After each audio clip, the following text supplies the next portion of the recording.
March.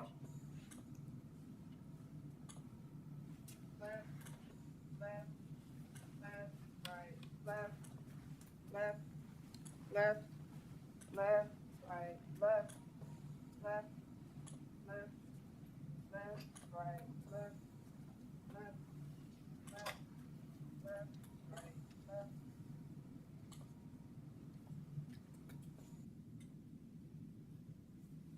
May be seated. We now move to item number 1, approve agenda. Mr. Chairman, members of the board, item 17 from your closed session has been deleted. Any other modifications to the agenda, board members? If not, I'll entertain a motion. Second. We have a motion and a second. All in favor signify by saying aye. Aye. Motion passes unanimously. We now move to item number 2, approve consent agenda item numbers 25 through 49.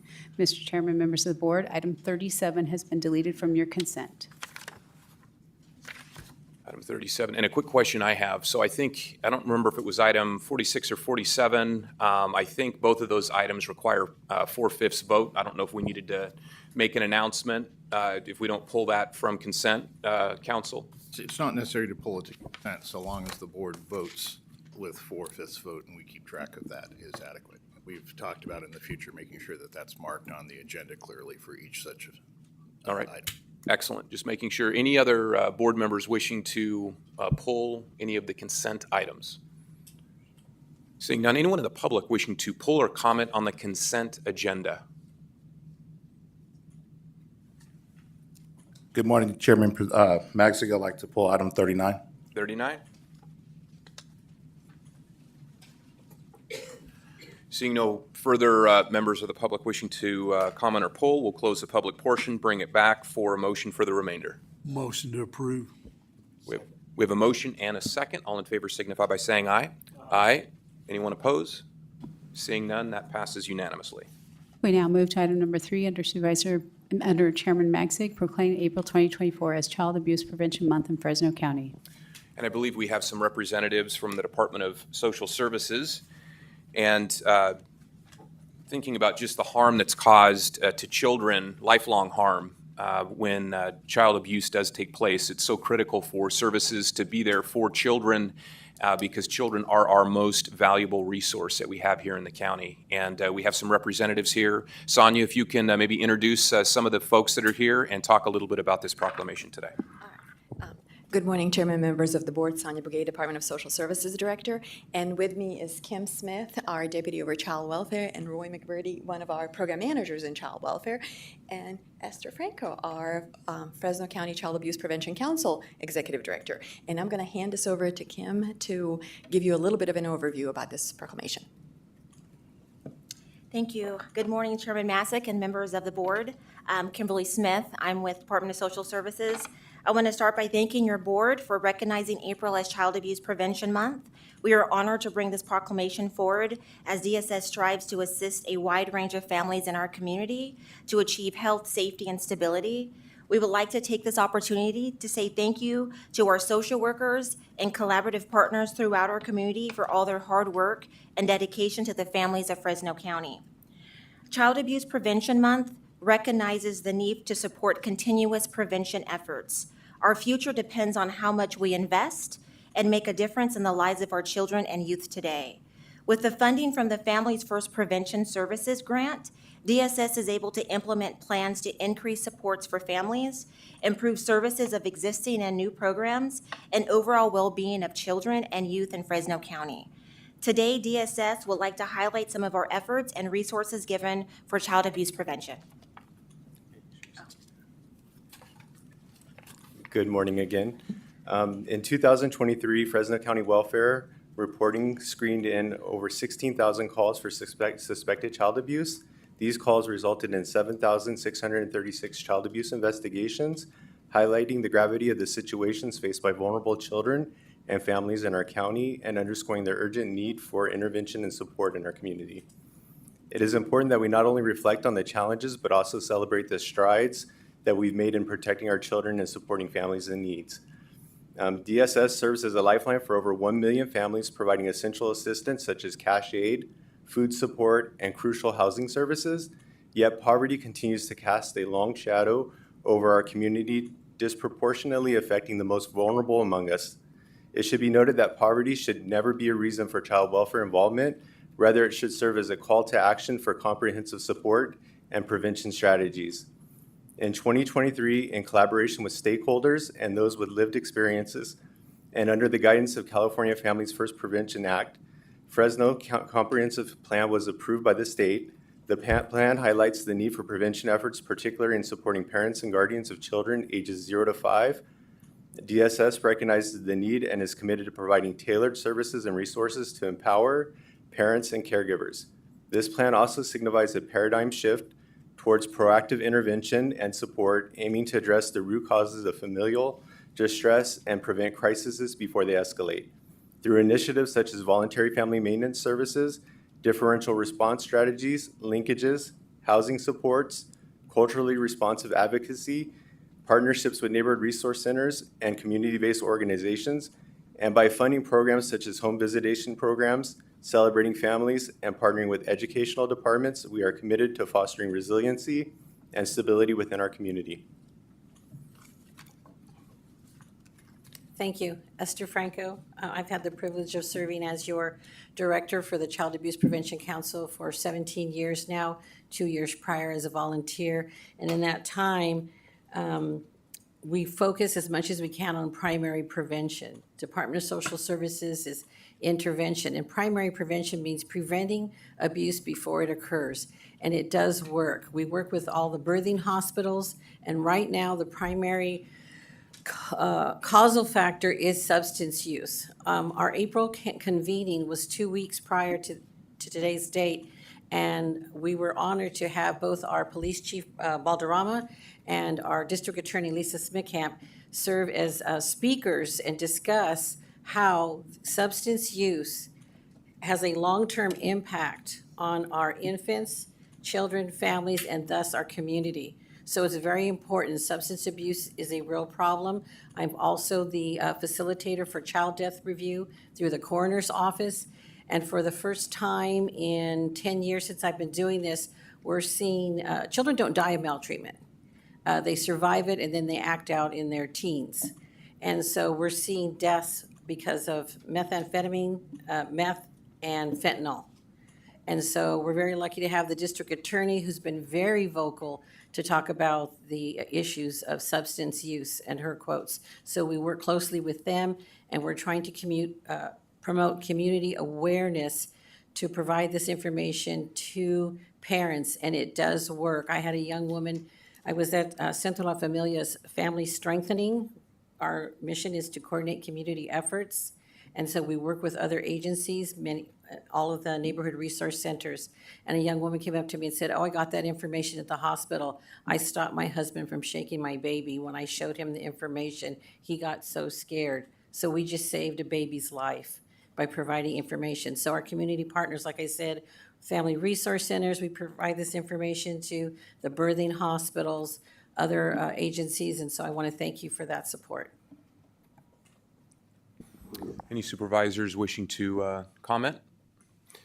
Anyone in the public wishing to comment on this? Seeing none, I'll close the public portion, and I'll make a motion to approve. We have a motion and a second. All in favor signify by saying aye. Aye. That passes unanimously. Please come forward for a photograph.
We now move to item number 4 under Supervisor Brandow.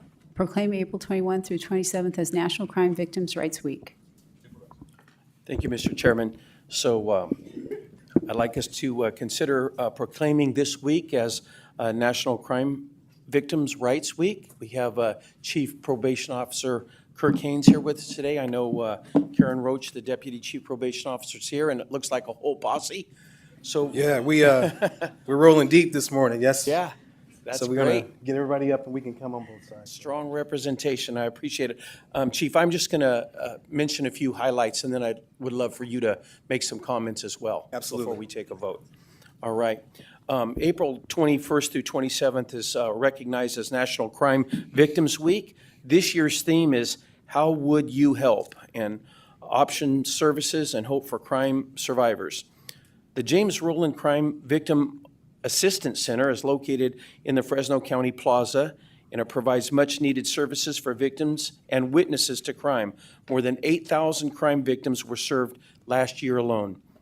More than $1 million were provided to these victims through state compensation funds. And currently, we have a crime victims quilt display across the street at the County Plaza lobby until April 25th, if anybody'd like to check that out. And then later on this afternoon, I'd like to invite anybody to join me and Chief Haynes and his entire posse at a Victims Honor Walk, which is going to begin in Courthouse Park this afternoon at 4:30. And so, Chief, I'd love it if you would share a little bit more about the importance of this week. Absolutely. Thank you so much, Supervisor Brandow, and to Chairman Magsick and to the entire board. I'm Kirk Haynes, your Chief Probation Officer. And as you said, Supervisor Brandow, the National Crime Victims Awareness Week is recognized each year as a time of reflection, compassion, and action on behalf of victims and families of violent crime in Fresno County. This week serves as a poignant reminder that behind every statistic lies a human story. Victims of crime are not mere numbers. They are neighbors, friends, family members. Their lives have been forever altered by the acts of violence, trauma, and loss.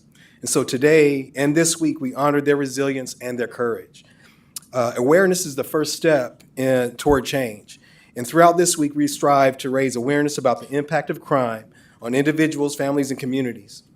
We shed light on the often silent struggles that are faced by victims. By acknowledging their pain, we pave the way for their healing and their justice. The James Rowland Crime Victims Assistance Center and the staff that you see here stand as a beacon of hope. Our dedicated team of advocates, volunteers, and probation officers, we ensure that no survivor walks alone in this path.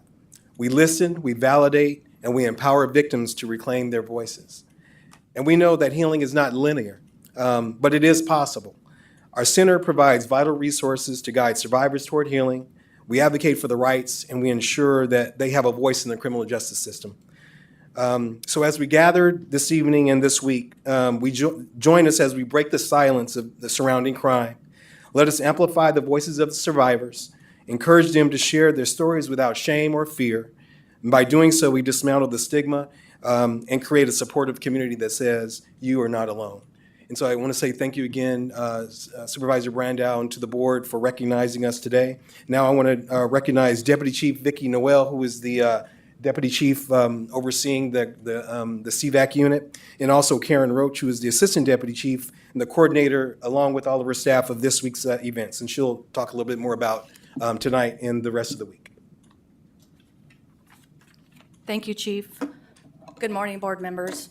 My name is Karen Roach, Assistant Deputy Chief of the Crime Victim Assistance Center. I'm honored to be here today for this proclamation.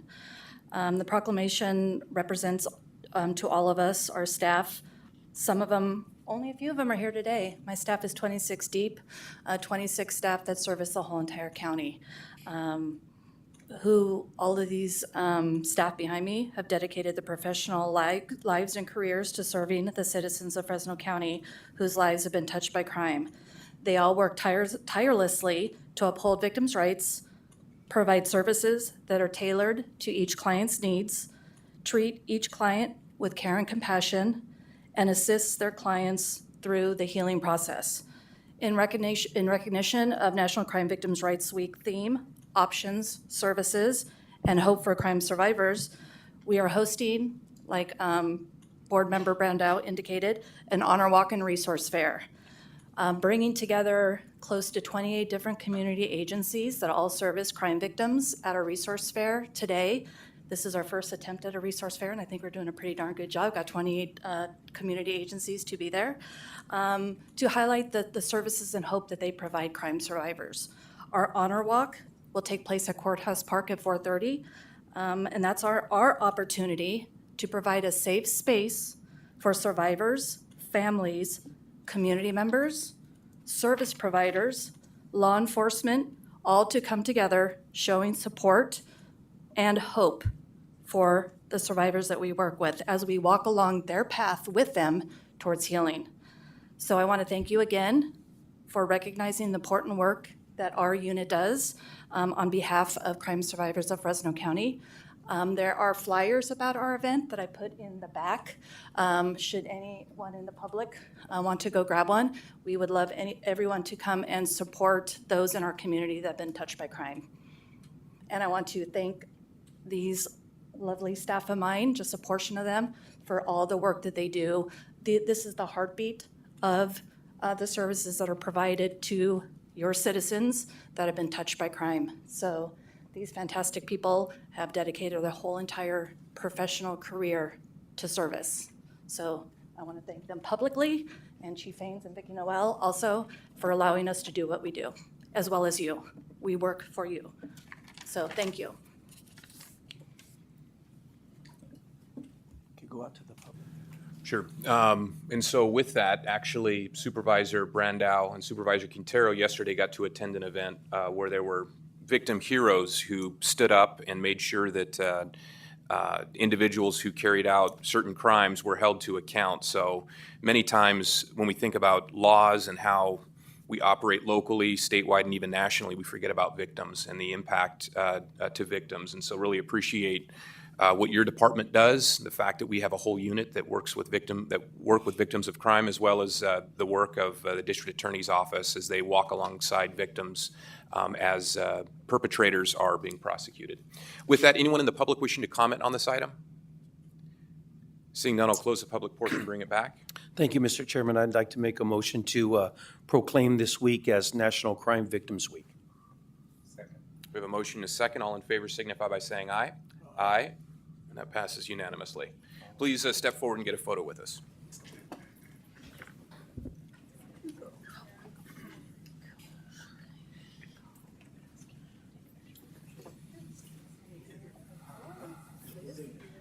Thank you. Thank you. Good morning. Good morning. Good morning. Thank you. Thank you.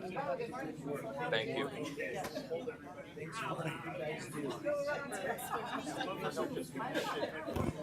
Thank you. Good morning. Thank you for helping so much. Good morning and thank you. Anyone here have victimology degrees from Fresno State? Anyone go through the victim service program? No? I kind of go through it. I got my certificate. Excellent. That counts. That counts. Morning. Excellent. That's good too. Morning. Morning. Oh, yeah. Thank you. Thank you. Morning.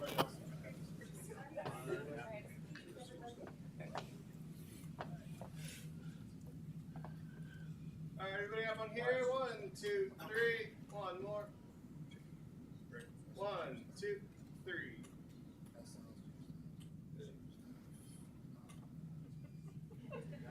All right.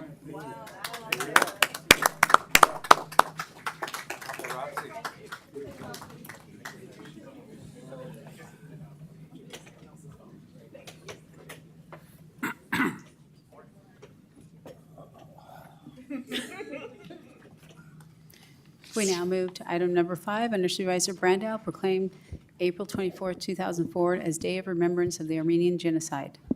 Supervisor. All right, I'll let the aisle clear a little bit while I introduce this item. I'd like to proclaim a day of remembrance for the Armenian Genocide. I'd like Savag Tatsoyan to join us at the podium, as well as Maureen Vardanian. Maureen is the chairwoman of the Armenian Genocide Commemorative Committee of Fresno County. All right, thank you for joining us today.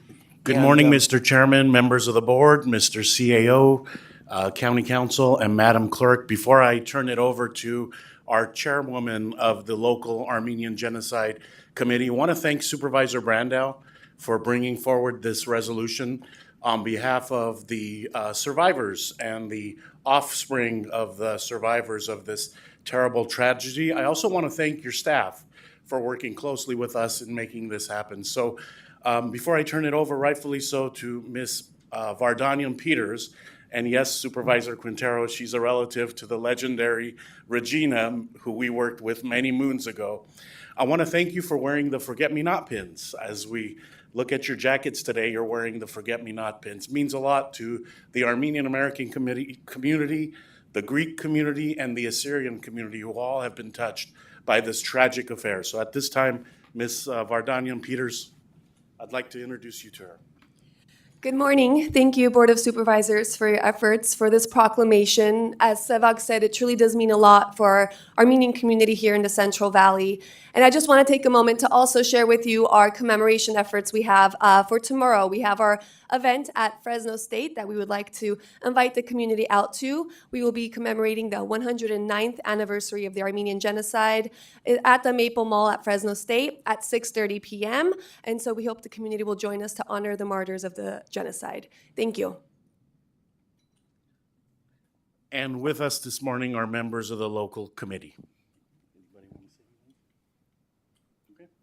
Hey, Savak, why don't you introduce everybody's name? So we have Mr. Billy Sahachian. I'm Vice Chairman. We have Ms. Kendoyan Gardine. We have Ms. Linda Kalustian. And we have Ms. Chris Darmanian. And we appreciate it. I'd like to make a few more comments. Thank you for joining us today, and you know, it's very important. Tomorrow's going to be the 109th year since the genocide began on April 24th, 1915. And so it just seems like yesterday to me that it was the 100-year celebration. Remember that? It was big, the 100-year. But 9 years have already gone by. So it just illustrates how important it is to keep these things in remembrance. So I want to go over a few little items about the history. On April 24th, 1915, as I mentioned, began the Turkish campaign, which resulted in 1.5 million Armenians killed, and the survivors were scattered around the world. Now, one of the silver linings of that is many Armenians ended up in Fresno County, and we're very grateful for that.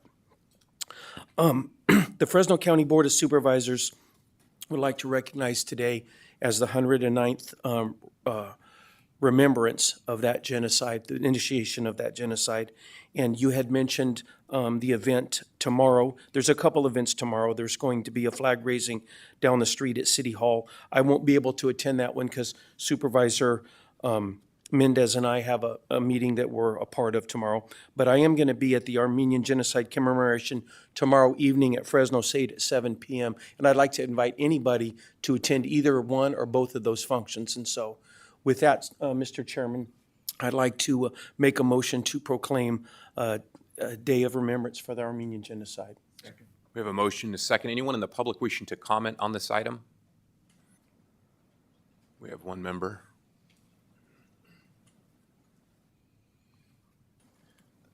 Thank you, Board, for recognizing this day. Mr. Garvidian, John Garvidian. My boss, for many years, he remembered this day every year. And we're part of that. The Fresno State celebration tomorrow, I'll be there too. And we at the Garvidian Foundation funded that too. And just want to, in memory of Mr. John Garvidian, I want to thank you. And I want to thank you. Thank you. I'm going to close the public portion, and we have a motion and a second. Chairman, right Yes. before we do that, Yeah? I can't forget mentioning my district director, Lindsay Barsamian Jones, who Savog referenced. She's been very helpful putting this day together for us, and her grandparents immigrated because of this. So, thank you. I think one way or another, if you look at all of us up here on the board, we have friends and/or family members that directly have been impacted. And I've told the story about my wife's family, who actually we have a family member that was crucified. And my wife is Turkish Armenian. And of course, the genocide happened even prior to 1915, but that's the day that we use to remember.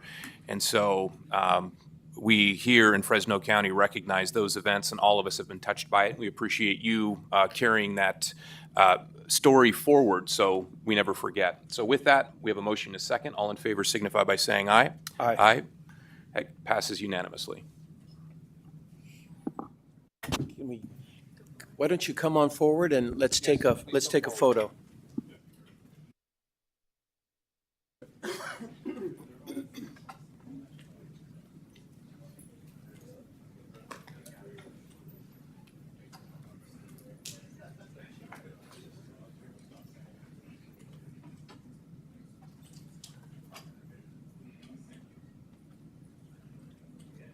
I'll have you guys scoot over a little bit. To your right.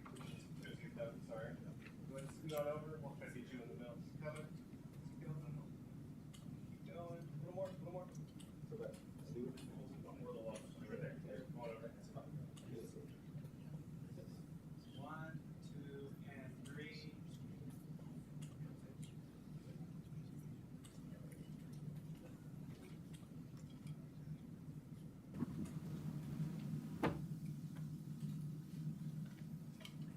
Thank you. Thank you.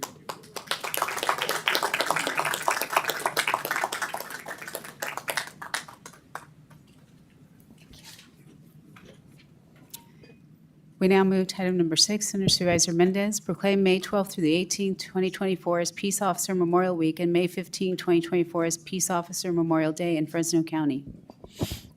Okay, this proclamation, May 12th through the 18th, 2024 as Peace Officer Memorial Week, and May 15th as Peace Officer Memorial Day in Fresno County.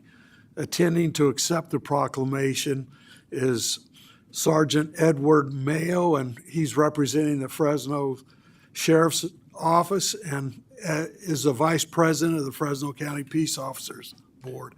Thank you, Vice Chairman. Before I begin, I'd like to invite my family from law enforcement who is here with us today. I have several members. Under Sheriff, all right? Yeah. Sorry.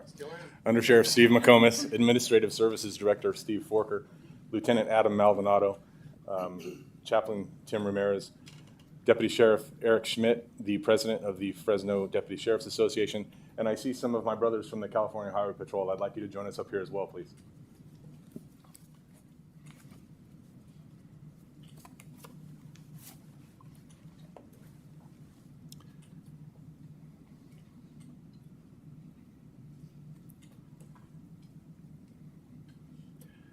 Chairman Magzig, Vice Chairman Mendez, honored board members, good morning. I'm Edward Mayo, Sergeant with the Fresno Sheriff's Office, President of the Fresno Sheriff Sergeants Association, and Vice President of the Fresno County Peace Officers Memorial Foundation.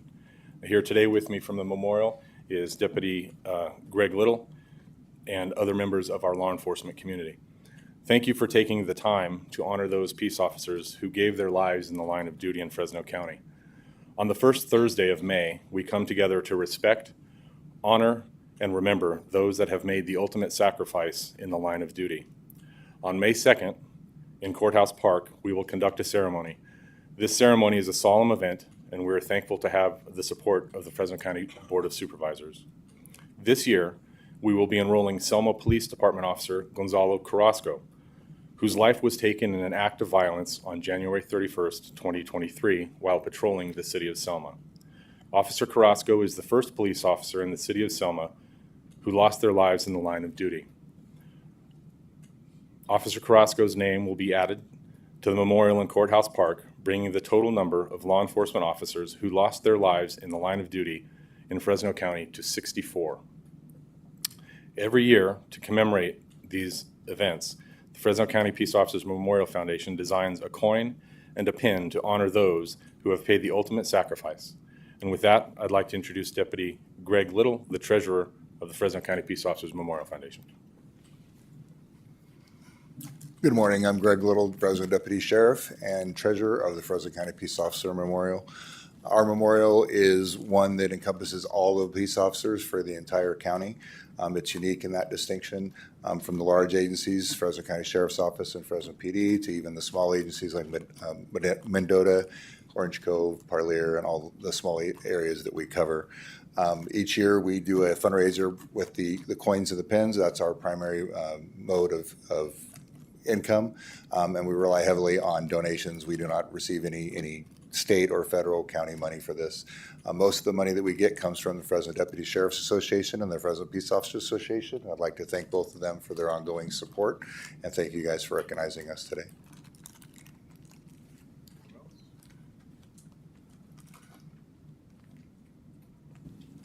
Anyone in the public wishing to comment on this item?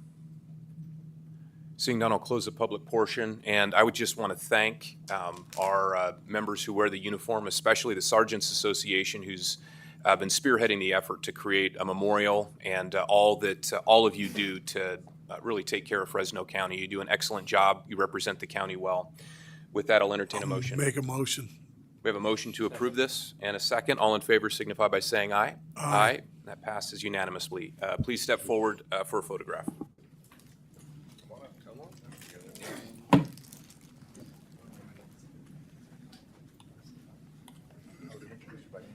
No, thank you, sir.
We now move to item number 39, which was pulled by a member of the public under Human Resources. Approve an addendum to the Memorandum of Understanding for Representation Unit 2.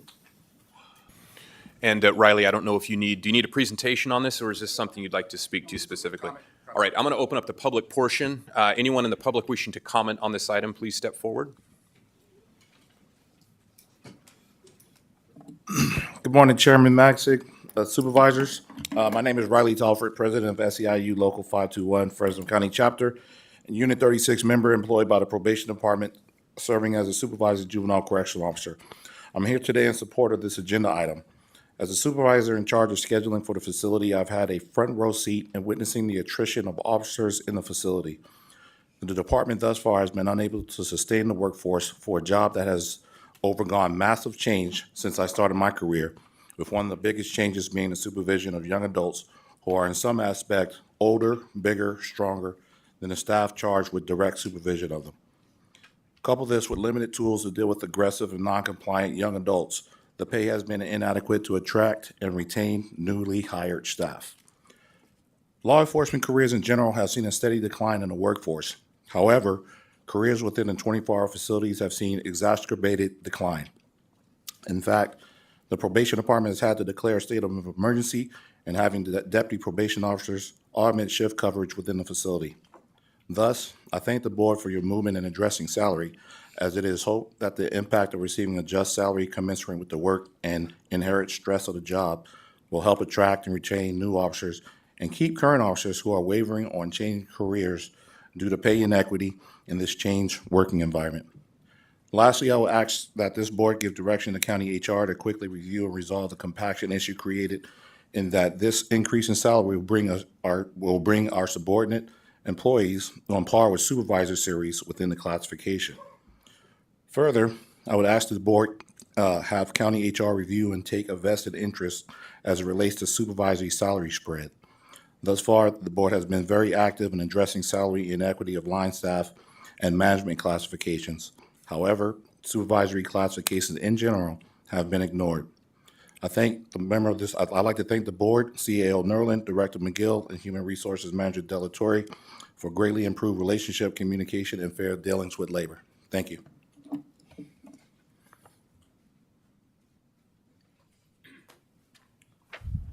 Good morning, Board Chairman, Board members. My name is John Jasper. I'm a Fresno SEIU Local 521 Vice President. I represent all of the supervisors within the County of Fresno, Unit 36. I'm going to echo some of my colleagues' words up here as they gave a great presentation. Talk about Agenda Item 39, with Unit 2 being recommended to this Board and receiving a well-deserved raise for the juvenile correctional officers. As Roddy said, we are in a state of emergency out there.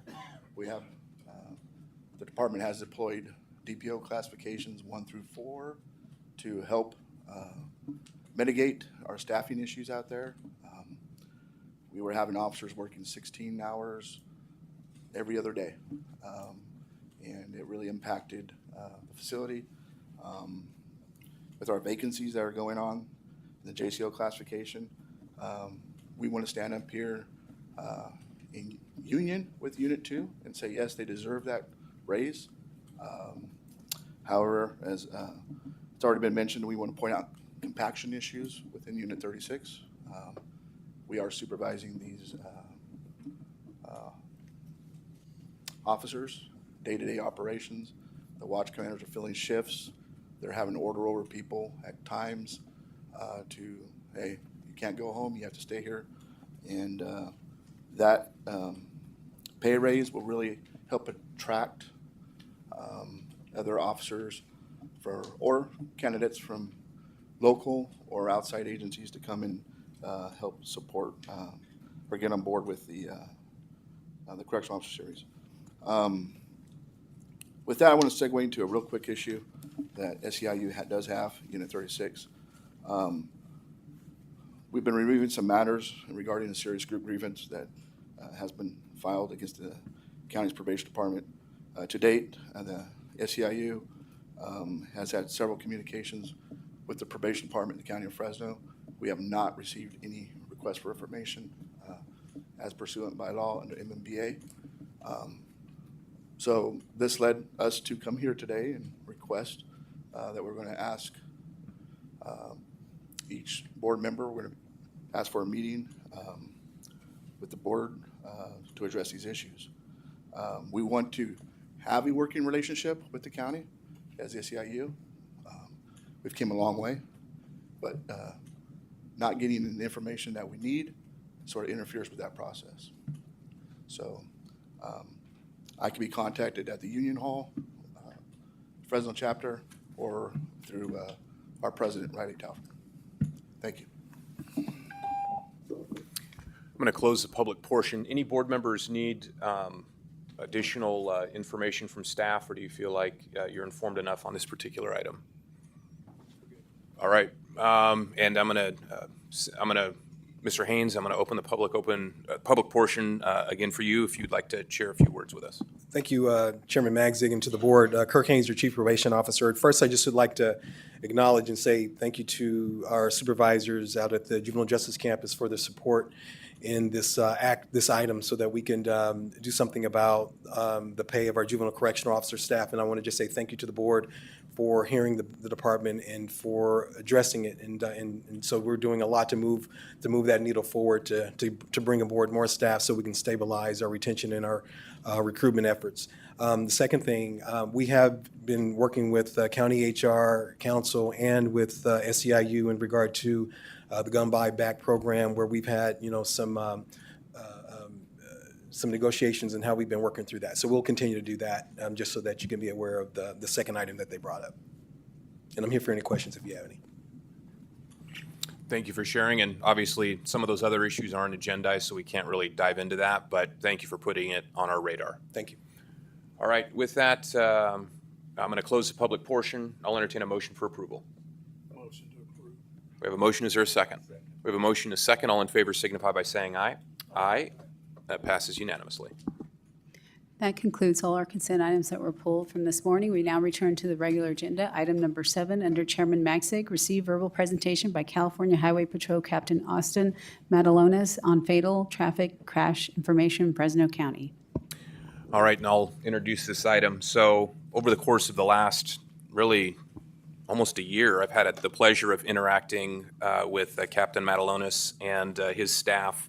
I've got a number of streets in my jurisdiction. One in particular that's made the news more frequently is Minnewawa and Tulare, which we took some action today on consent to actually give the portions of county-maintained right-of-way at that intersection over to the city of Fresno. So hopefully we'll be able to see some additional improvements there. But Millerton Road between Friant and Auberry Road, we've had some collisions there.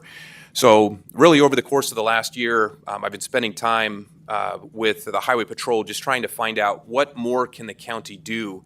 And through the process or interactions and some of the data that they provided to me, a lot of it was shocking.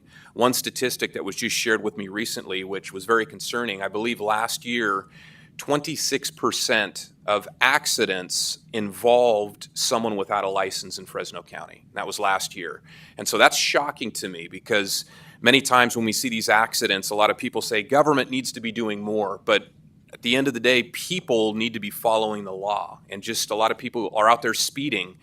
And so I really appreciate the Highway Patrol being here today. And Austin, if you can just share with us a little bit more about who you've brought along with you, what resources your agency has. And I don't know that you're going to talk about this, but really if you look at our region and the district that Captain Matalone is responsible for, we are down dozens of officers. And so we have an issue where we need more resources here, and the state of California can help with that, and we can help too advocate for that. But the men and women who work for the Highway Patrol are really doing double duty right now. They're stretched thin, but the public really needs to step up. And Austin, if you can share with us just what the statistics say, how our county can partner with you a little bit, we really appreciate you being here today.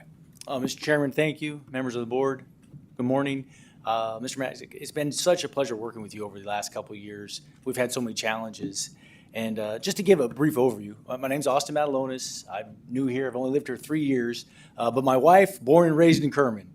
So I'm fully invested. Go Lions, yes.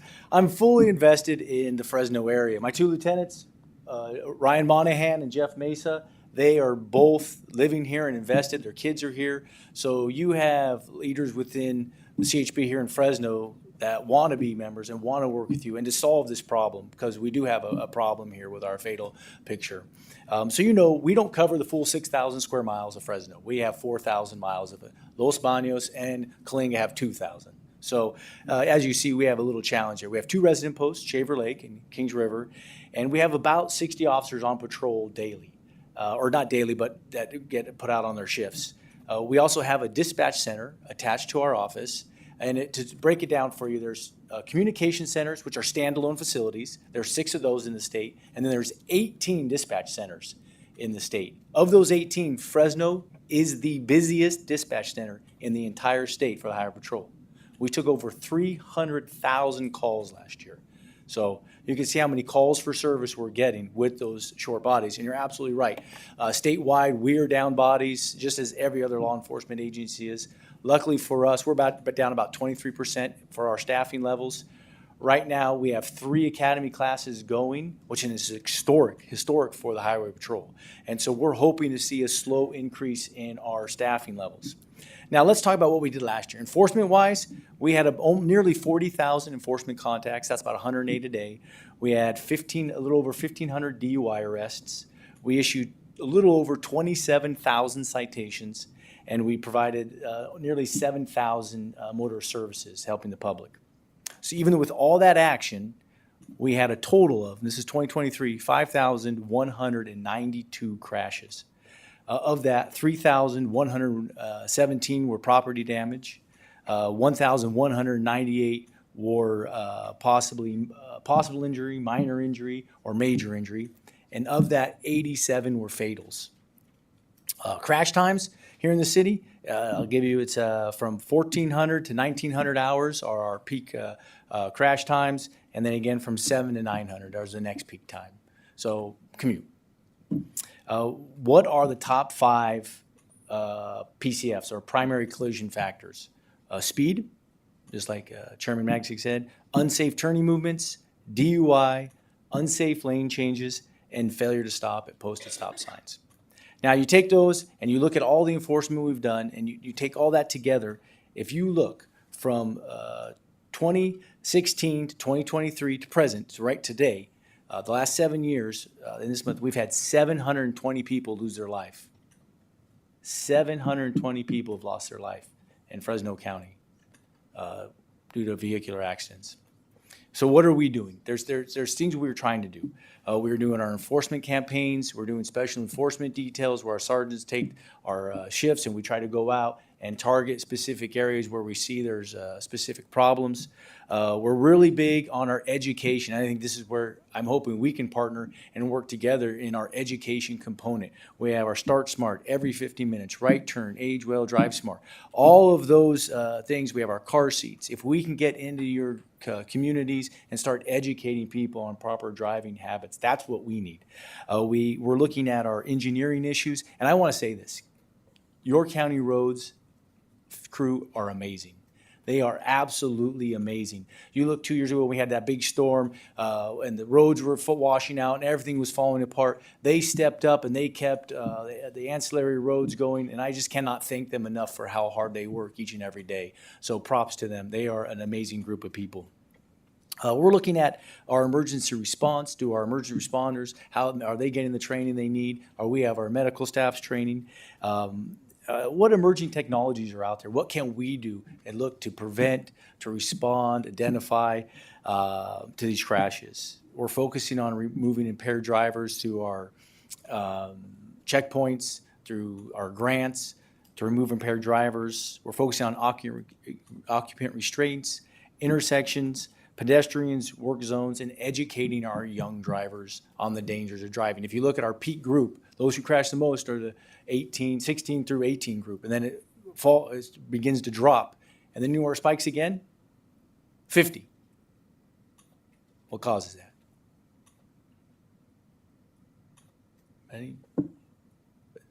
Oftentimes, people are buying those sports cars, they're getting on the motorcycles, and they're going out and driving. So there's a peak at 50, and then it continues to go down. So we see a peak, and then a climb, and then another peak, and it goes down. We need to target those peaks and educate that group. Together, I'd like to work with each and one of you. And today was an introduction. I thank you again, Mr. Chairman, for allowing me this time. It's an opportunity to say I want to work together so we can tell the public, don't drive impaired, wear your seatbelt, don't drive distracted, watch your speed. And this, I think, is the most important thing we can do. Be kind and courteous to one another on the road. I think we've forgotten that. We get in that bubble, we put on the music, they fiddle with their phones, and they forget just to be kind and courteous. And if we can work together, I think we can reduce that number, because it's just unacceptable in my book. I live here, my family lives here, their family lives here, all of your families live here. We need to stop this. And it's my goal and our goal to make a difference. So we're here to help. That's all I have, sir. Thank you, Captain. Any questions for the captain? Hey, Captain Matalone, it's good to see you again. Good seeing you, sir. And I appreciate you going over all of the different things that the Highway Patrol is doing to keep us all safer and keep our streets safer. And I joined you about a couple months ago at a community meeting for Fig Garden, and I appreciated, as well as the Sheriff's Department was there as well. And I appreciated your interaction with the community. It's so important for citizens to be able to see the folks that serve them, and you have a servant's heart, which I appreciate in the position you're in. But I want to specifically thank you for a couple of special nights out of the year during Christmas Tree Lane walk nights. The Highway Patrol gets involved and helps that community on those special nights as well. So I just want to say I appreciate everything that you guys do. Thank you, sir.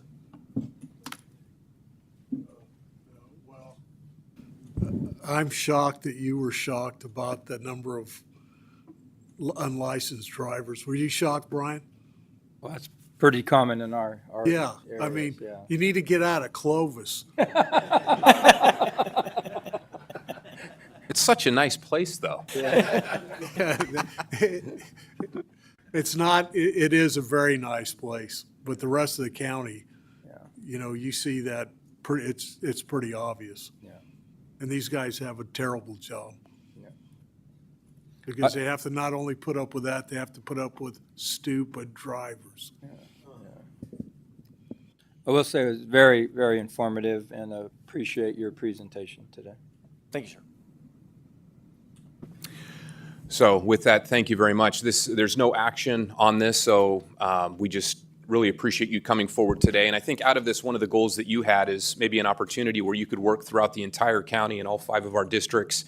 Sometimes we have coffees with the Farm Bureau and other organizations, so I can tell you in District 5, and anything that you see my office doing, you're more than welcome to participate in that. But I think, again, another stat which was shocking is the 87% fatalities last year. That's just way too high. And I think the driving factor with a lot of these accidents is speed. If people just slow down a little bit, you know, a lot of these incidents wouldn't occur. So really appreciate you just enlightening us with what's causing this, and we will stand with you in any campaign or endeavor you have to try to reduce these number of accidents. So thank you for that, Captain.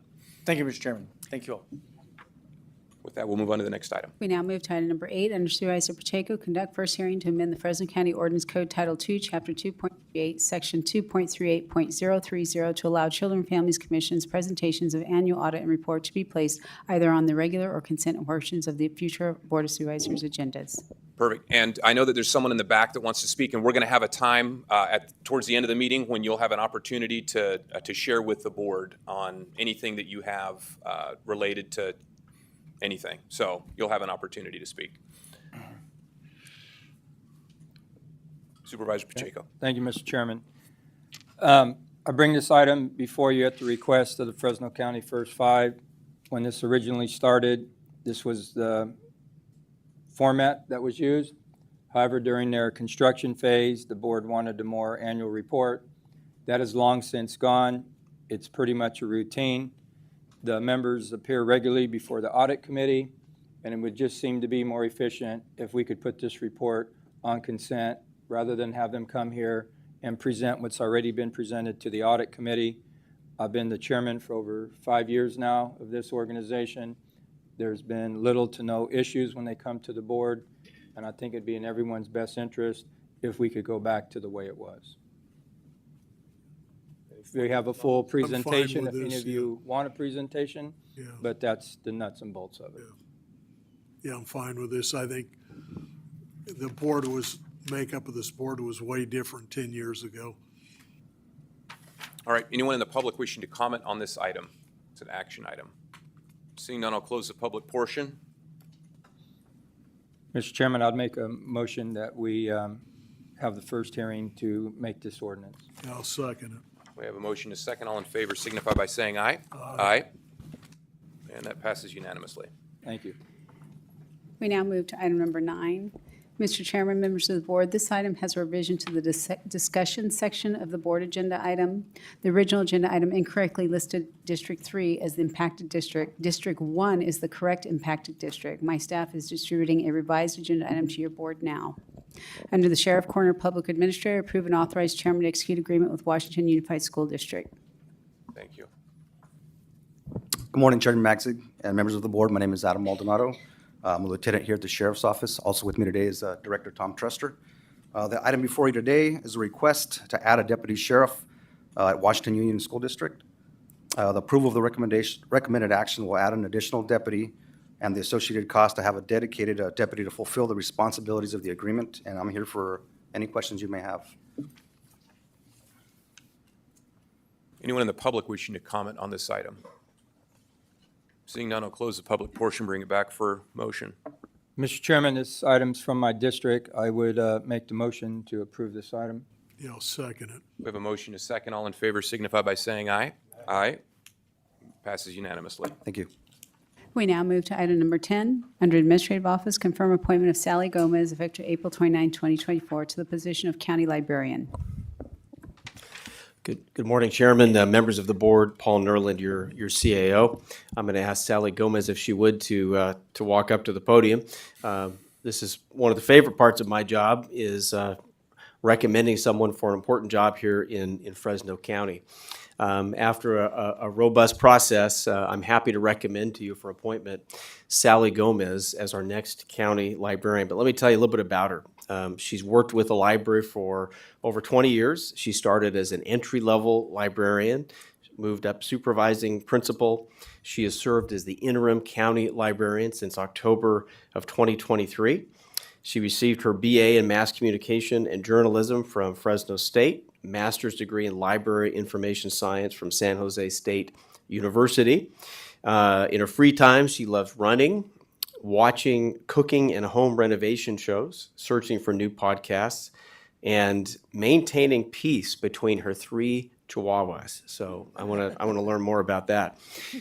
No surprise, she enjoys reading biographies, memoirs, mysteries, thrillers, and nonfiction. On a personal basis, I've had the privilege of working with Sally as an interim role. Been so impressed with the way that she's approached things and very excited to recommend her to you at this time. And so I'll give Sally a moment as well, but entertain any questions that you might have as well. Motion approved. And I'll second that. And, I've had the pleasure of knowing Sally a long time, over 25 years. So great person, great choice, excited that we're making this official. So any other comments? Thank you, Mr. Chairman. Sally, I just wanted to say, just like I mentioned a few minutes ago when the highway patrolman was up, I really appreciate you. A couple weeks ago, Supervisor Magzig and I went to the Clovis City Council meeting, and it's after hours, and you showed up there because there was a presentation about the library that's to go in Clovis. And so I just appreciate you interacting with the citizens and always letting them know what we're up to in Fresno County Libraries and bringing a fresh approach to that job. So glad to have you on board. Thank you. Yeah. Anyone in the public wishing to comment on this? Seeing none, I'll close the public portion. Sally, do you have any family with you here today? Yeah, I do. My partner in adventure for about 23 plus years is here, P.O. Martin. And by coincidence, my nephew, Luis. So these are my two family members, and my best friend, Stephanie, is here as well. So, and our fabulous admin team is here, or at least part of it. So. Excellent. Do you have any words of wisdom for us before we call the question on this? Just keep on reading. We can do that.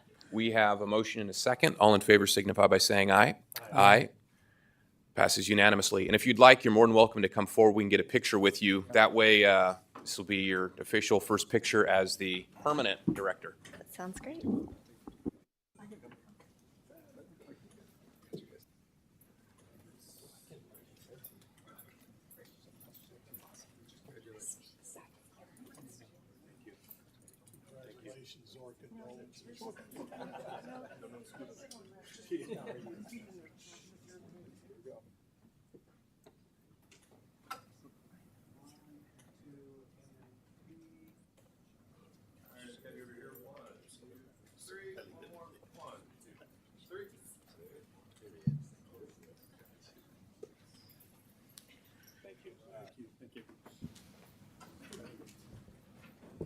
We now move to item 10.1 under the Administrative Office, adopt resolution proclaiming and ratifying a local emergency proclaimed by the Emergency Services Director on April 17, 2024. Good morning, Chairman, members of the board. Samantha Buck, Deputy CAO. Last Wednesday, April 17th, the CAO, acting as the Emergency Services Director, executed a proclamation of local emergency related to the beet leafhopper insect in Fresno County. The proclamation will allow the Ag Commissioner to authorize commercial growers to use the neonicotinoid pesticides on an emergency basis on tomato crops to combat this insect. The beet leafhopper is a vector of the beet curly top virus, a disease known to cause serious tomato crop damage. The affected areas are mainly in the west side, however, this item is county-wide. Approval of the recommended action is in accordance with Fresno County Ordinance Code, which provides the proclamation be executed by the Emergency Services Director, be confirmed by your board within 7 days of declaration. This concludes my presentation. Melissa Cregan, our Ag Commissioner, is available should your board have questions. Buddy, if you can enlighten us a little bit, that'd be great. Okay, with this is kind of a little bit of a tricky deal because you need to be on top of this when it becomes a problem. The Ag Commissioner needs to have the latitude to use a broader spectrum of nicotinoid pesticides that the state is basically narrowed down. So what this does is it gives the Ag Commissioner the ability to just do it in certain areas of certain districts. Because this deal basically, the pest starts about the I-5 corridor and then it moves into the valley as it progresses. And I think the Ag Commissioner, if you want to ask her some questions, I don't know if that's a fair assessment. So you got to be able to hit them at a certain time when you can kind of stop it from going. So you really don't need a blanket ability to do the whole county. You only need to use part of certain areas, and that's why this ordinance gives the Ag Commissioner the leverage to do what she thinks is necessary and when. Is that about a... As I say, is that a question, Supervisor? No, I see. Is that a good assessment? Yes, that is a good assessment. All right. Anyone in the public wishing to comment on this item? Seeing none, I'll close the public portion. Motion to approve. We have a motion to second. All in favor signify by saying aye. Aye. So you got all dressed up just to do that. Hey. It's a pleasure seeing you all. We now move to item number 11 under Human Resources. Approve the addition of a sixth salary step for unrepresented management, senior management, supervisor's assistant, or deputy department heads and department heads. Good morning, Board. Hollis McGill, Director of Human Resources, and with me is Gilbert De La Torre, Labor Relations Manager. The item before you is to equalize the unrepresented classifications with represented counterparts. An overview of the recommended actions is an addition of the sixth salary step and a salary adjustment of 3%. This ensures parity with the represented classifications. I'm requesting the board to approve this item, and we're available to answer any questions. Any questions for staff on this? Anyone in the public wishing to comment on this? Seeing none, I'm going to close the public portion, bring it back for a motion. Motion to approve. We have a motion by Supervisor Mendez. Is there a second? Second. We have a motion to second. All in favor signify by saying aye. Aye. Passes unanimously. Thank you. We now move to item number 12 under Public Works and Planning. Consider appeal of Planning Commission's denial of unclassified conditional use permit application number 3751.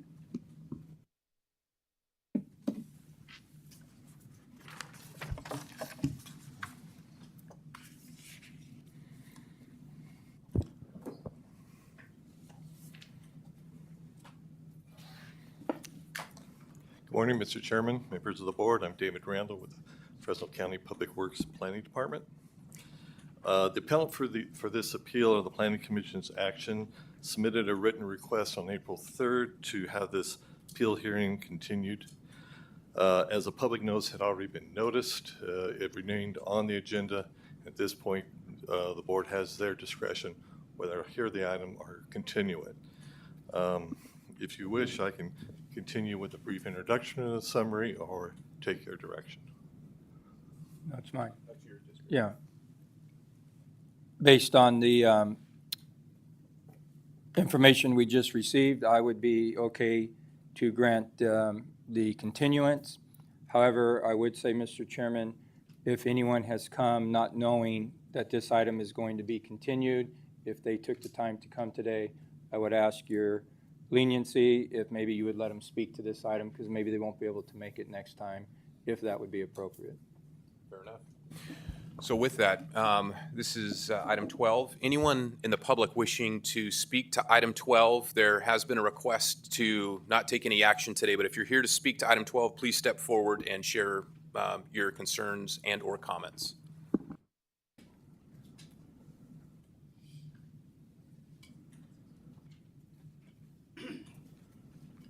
Good morning. Thank you. I appreciate the chance. Yes. Okay, my name's Dale Yandell. I live over on Hayes Avenue. I'm approximately ballpark 1,000 feet from this place that they want to develop. They've got a good idea, but they've got the wrong location. It's just the entrance, the traffic, the noise, the parties that they've had. At the meeting with the planning commission here 5-6 months ago, they've got their lull season, or during the cold months they're not doing it. But they've got plans to put a whole building in and a lot of that, and it's not set up for that. They had a party one night, went to 3:30 in the morning. The music was so, and this is in the summer. My wife and I, we normally turn off our air, open our windows. That night we couldn't. The music was so loud we had our doors shut and still couldn't hear our TV. It's the lights, it's just, like I say, it's a good idea, but the wrong location. There's 8-10 venues within a few miles of that place that they could do what they want to do. And I appreciate you letting me talk. Thank you. Thank you. Please step forward.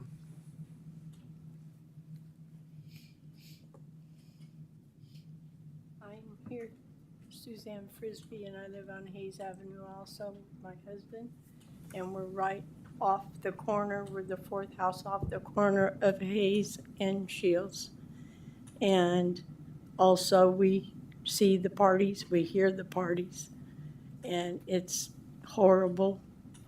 And I did some research with my neighbor, which was part of the sheriff's department at one time and now retired.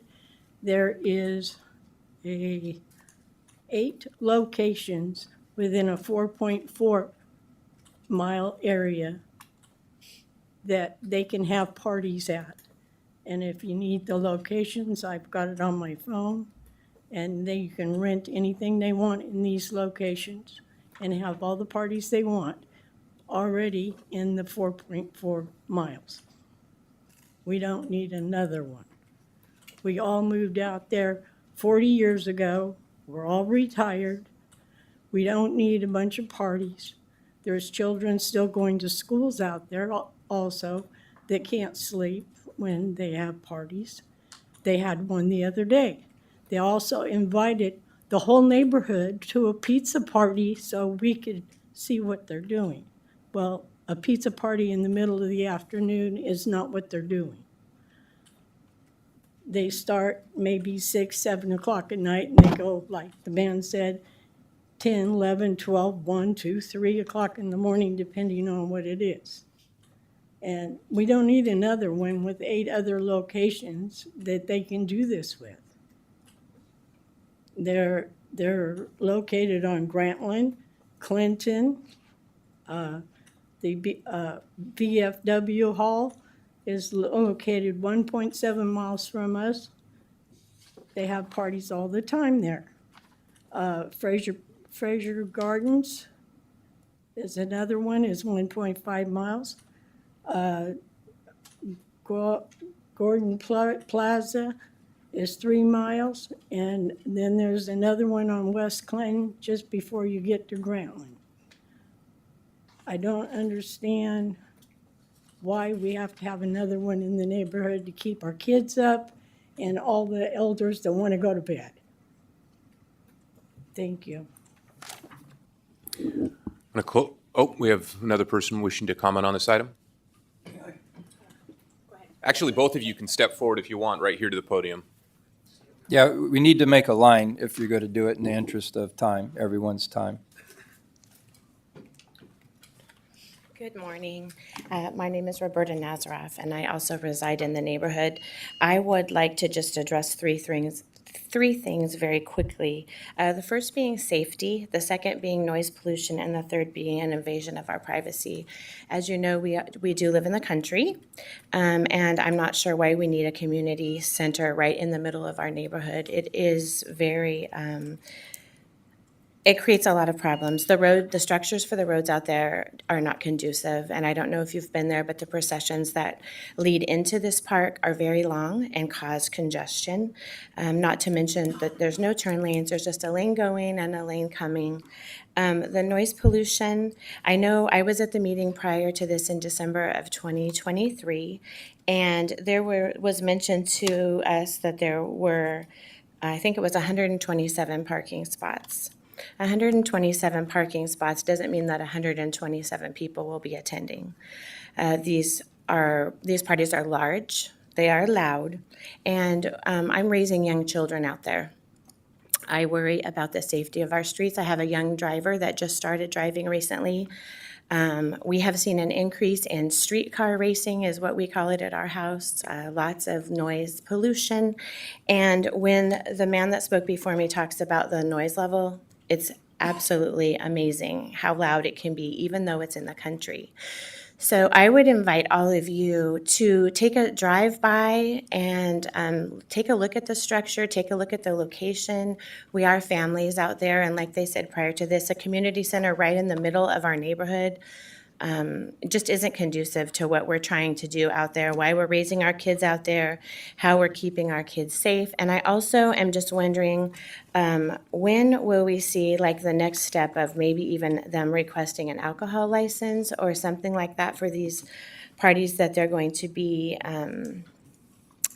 having? So again, I'm just concerned as a mom, I'm concerned as a citizen. I don't think that there's a place in this neighborhood for a community center because we do have several opportunities around us for places that are developed already. And this is just simply a house with a shop, what you would consider country living. And they're bringing in lots and lots of issues when they're bringing it into our neighborhood with our children. Thank you. Yvonne Sanchez, I live southwest of this area where this facility is supposed to take place. I'll keep my comments really short. I know this is being continued, hoping I can make it next time. What I would ask this board to consider is the water usage. If you're having 300 to 400 guests a couple of times each weekend for half the year, that is thousands and thousands of gallons of water that will be used to wash dishes, flush the toilet. It's very, as their comments state on the agenda, it's high intensity, so that's a lot of people.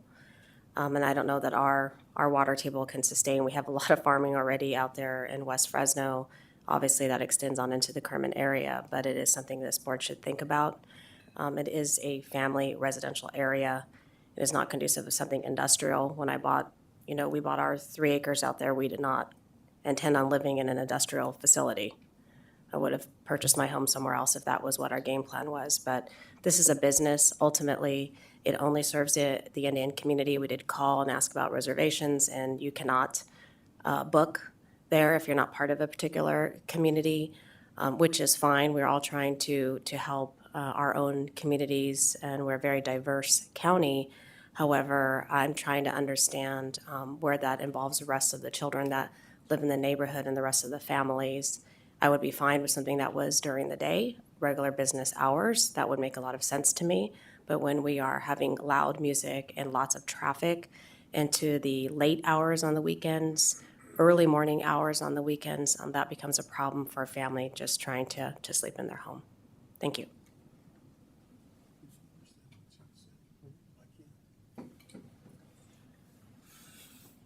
Good morning. Thank you for hearing us out. I live on 2737 North Hayes, and I've been out there about 23 years. Most of the people out there, we have people with young families, but I'm an old retired guy with a wife. And we all pay our property taxes, and we all try to abide by the laws and all this. When you're sitting out in your backyard and you hear music that isn't yours, over the years we've learned people have quinceañeras, they have birthday parties, they have live music and that sort of thing, and we can overlook that. That's not a problem. That's like the Highway Patrol said, courtesy. You get along with the people that you live around. But the proposal that we heard last December 3rd about having, and I may be wrong on this, but 85 venues over the summer, when you're sitting in your backyard with your family and you're listening to the birds or whatever, but you hear music that isn't yours, you try to overlook it, but it becomes, I don't know, I think if any of you folks had the same situation, I'm a small businessman. I retired.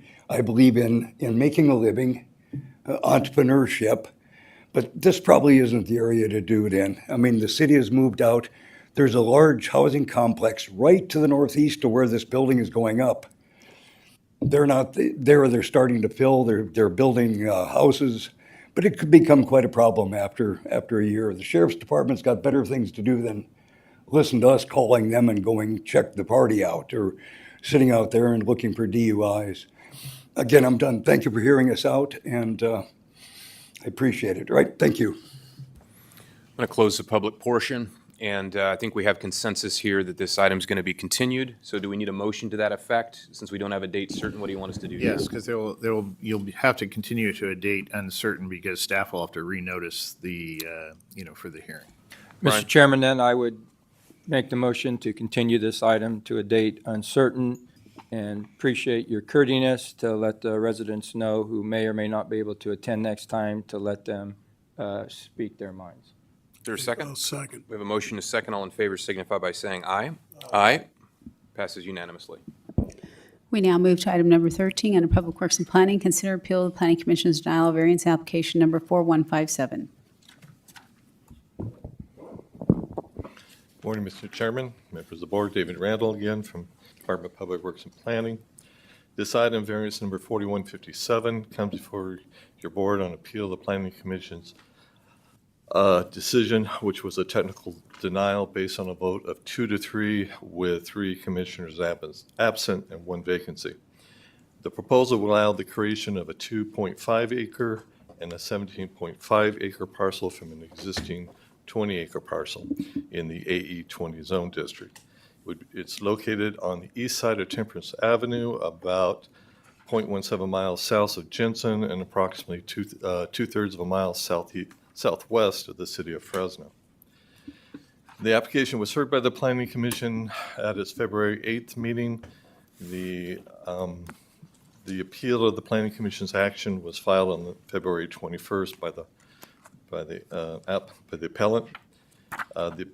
The appeal asserts that the findings can be made and that the approval of the variance will allow his 3 sons to build homes and will strengthen their ability to help their father to continue the current agricultural operations and enjoy the family being together. If your board chooses to deny the appeal and uphold the commission's denial, it would be appropriate to make the recommendation motioned as in the agenda item. If your board is able to make the findings required for granting approval of a variance, it would be appropriate to make a motion adopting the resolution on file with the board clerk, which adopts the mitigated negative declaration and prepared for the project based on the initial study. And also would uphold the appeal stating the reasons the findings can be made and overturning the commission's denial action. Staff is prepared with a PowerPoint presentation if you would like, or if you prefer, we have the site plans available if you want to refer to them at any time. And that concludes my brief introduction, unless you have any questions of me. Questions of staff yet? take a quick question. Remind me on this one, since I reviewed it last Thursday, I can't remember. What was the original recommendation from the Public Works? Denial. To deny? To deny. Okay, all right, thank you. From staff or? Yeah, from staff. From staff, Yeah. correct. Okay, thank you. Because it technically doesn't meet our actual rules, because once you can't take a Less than- parcel less that's than 20 yeah. acres and split it down again, correct? That's base- why you guys denied it. The basis is that the application is based on personal circumstance, not on the property. Variance is supposed to be so that everybody has the same opportunities. But when you grant a variance to somebody based on their personal circumstance, not based on the property or its lack of ability to act like anybody else, that's not consistent with the basis of making the findings. So just to summarize, staff wasn't able to make findings 1, 2, and 4, and 4 being consistency with the general plan. And that gets into the parcel size, the 20-acre minimum. The other 2 are exceptional, extraordinary circumstance and Right. substantial property right. So staff was unable to make those. Right. But we've approved similar things because we've been able to make the Yes. findings. Certainly, if the decision-making body can make the findings and that's happened, then we can go forward. With that, I'm going to open it up to the public. Anyone in the public wishing to comment on this item, please step forward at this time.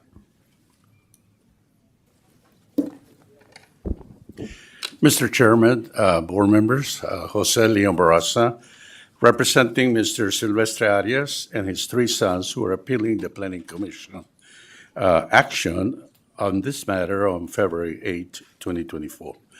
Mr. Arias is seeking for your board's approval of variance application number 4157 to create 2 parcels, a 2.5-acre parcel and a 17.5-acre parcel from an existing 20-acre parcel in the AE20 zone district.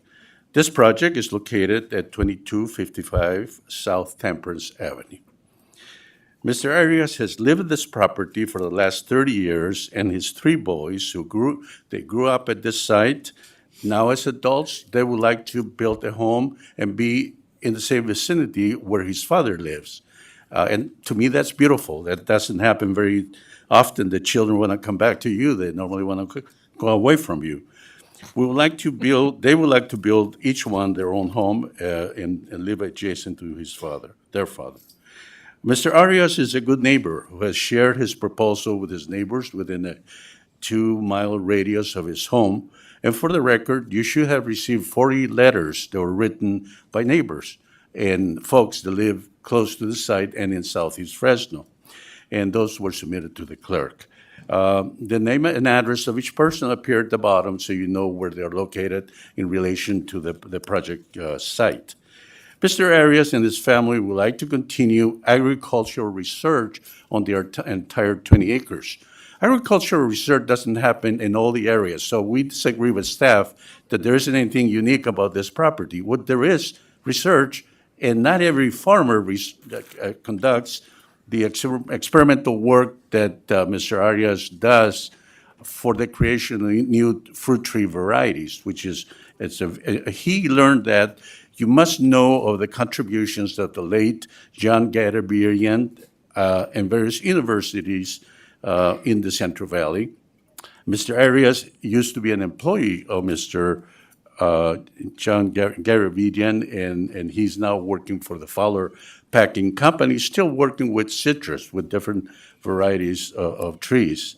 In addition to being a good neighbor, Mr. Arias is also an important community leader who serves as trustee of the Bertha and John Garabedian Foundation that assists needy residents advance in their education and prosperity.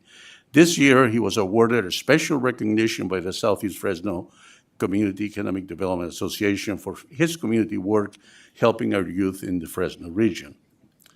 We believe the 4 findings that need to be made for the approval of this variance application can be easily made.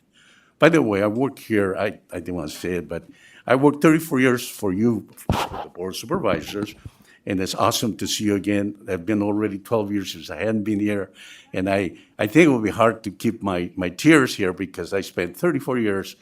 My office was right behind the chambers here, and this is just a very special moment for me. Finding number one, the property is unique or exceptional. That's a requirement. This is the only property within your vicinity that is involved in the research on the planting of new varieties of fruit trees. And the applicant would like to continue this practice on the entire 20-acre site with the participation of his children. They're not children, they're his sons.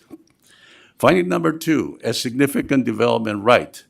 This variance application would allow the applicant to provide housing and shelter to members of the applicant's immediate family.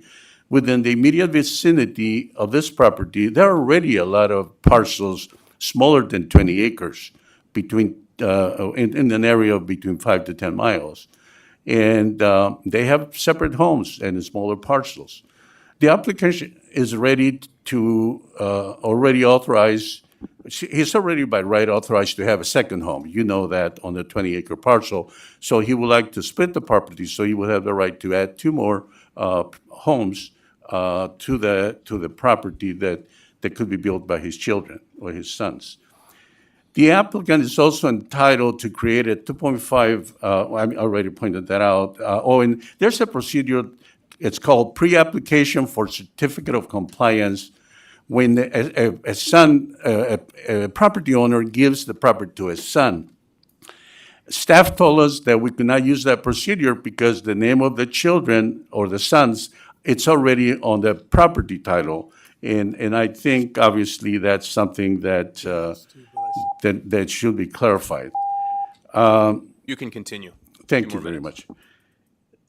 The granting of this variance will not materially be detrimental to the public because all improvements will comply with all the required local building code and land use requirements, including county-approved setback, landscaping, construction standards, fire access, and it will be inspected by county inspectors, all the improvements.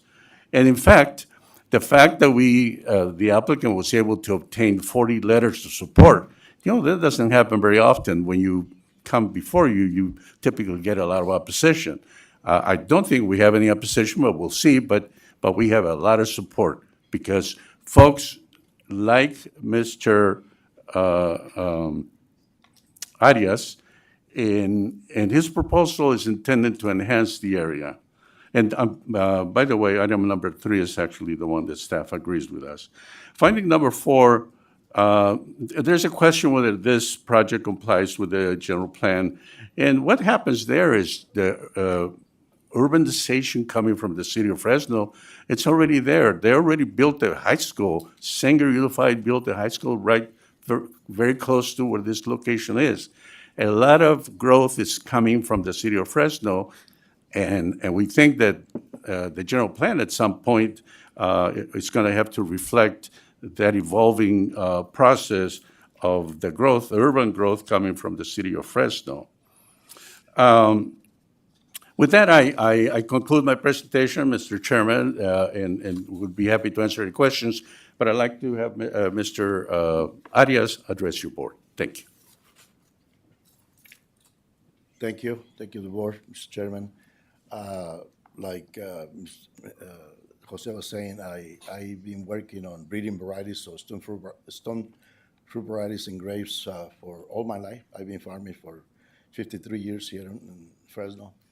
And I was able to help Mr. Garvirian patent many varieties, and thanks to God, I'm able already to patent a stone fruit variety, a plum in my name, and which is in Chile and also in Spain now. And I am doing breeding right now with citrus. And I'm working with at least 19 new varieties of citrus right now. I will hopefully one of these days patent them. I have an new apple that I'm going to be patenting also. And I do research with a lot of other varieties. The reason I'm walking away from stone fruit varieties, because as you know, as farmers, it's very labor intense with thinning, pruning, and all that stuff that goes on farming. And citrus varieties, you don't have to do a lot of that work and save some money. and where my main goal is to create varieties that we're not gonna need a lot of fertilizers. I'm concentrating on varieties that were only sized by nature, by water and a few nutrients, and that's my main goal right now on citrus. I'm on other things, but I'm here to plead for you to help me do these variants, and so my sons can live with me and work with me, and my grandkids can work with me. Research is very intense. You spend a lot of money, and you don't have no income because could take 20 years, sometimes 15 years. Thank God for my knowledge. I can speed things with all my mentors that I had in my life as a farmer. And with that, I say thank you very much, and hopefully you will vote in my favor.